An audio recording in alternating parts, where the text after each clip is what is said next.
আর মাত্র কিছুদিনের অপেক্ষা, তারপরেই শুরু হতে চলেছে জীবনের সবথেকে বড় পরীক্ষা অর্থাৎ মাধ্যমিক পরীক্ষা।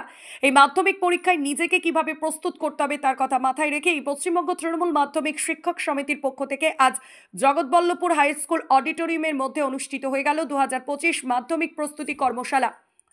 এদিনের এই অনুষ্ঠানে প্রধান অতিথি হিসেবে উপস্থিত ছিলেন জগৎবল্লভপুরের বিধায়ক সীতানাথ ঘোষ মহাশয় ও জগৎবল্লভপুর পঞ্চায়েত সমিতির সভাপতি রঞ্জন কুণ্ডু মহাশয়।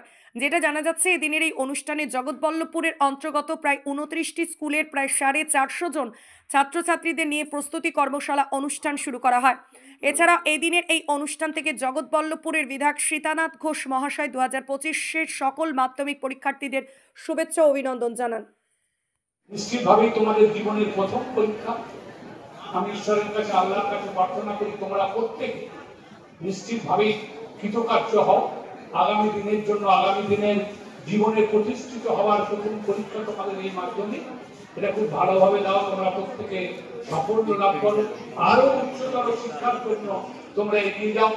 আমি একটু আগে জিজ্ঞেস করছিলাম যে মাধ্যমিক পরীক্ষা, আমার বক্তব্য আপনারা শুনলেন যে মাধ্যমিক পরীক্ষার্থীদের সাজেশান দেওয়া, তাদের তৈরি করা, কিভাবে তাদের পরীক্ষায় বসানো, কিভাবে প্রশ্ন আসে, কিভাবে প্রশ্নের উত্তরগুলো দিতে হয়।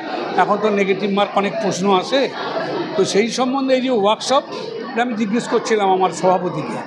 হাওড়া জেলা ছাড়া আর কোনো জায়গায় নেই। আমার তৃণমূল কংগ্রেসের যে সেকেন্ডারি এডুকেশনের যে আমাদের যে সংগঠন, শিক্ষক সংগঠন, একবারে নতুন ভাবনা, নতুন চিন্তা। আমি আমার বক্তব্য তো বললাম, এটা যুগান্তকারী একটা শিক্ষা জগতে একটা বিপ্লব বলতে পারা যায়, যে ছাত্রদের নিয়ে এইভাবে ওয়ার্কশপ করে তাদের মানবিকভাবে, মানসিকভাবে প্রস্তুতি নেওয়ানো, এটা নিঃসন্দেহে একটা যুগান্তকারী। এটা আমাদের জগৎবল্লভপুর ব্লকের 23টা স্কুলের 470 জন ছাত্র আজকের এই ওয়ার্কশপে আছে। এছাড়াও হোয়াটসঅ্যাপ গ্রুপের মাধ্যমে 23টা স্কুলের সমস্ত ছাত্রছাত্রীরাই এই ওয়ার্কশপে অংশগ্রহণ করতে পারে।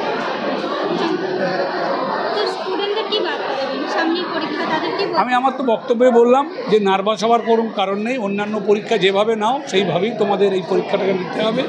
আর এটা তোমাদের জীবনের প্রথম পরীক্ষা। নিশ্চিতভাবেই আমি কামনা করলাম যে তারা যেন সাকসেসফুল হয়। এটাই আমার শুভেচ্ছা, এটাই আমাদের অভিনন্দন ছাত্র।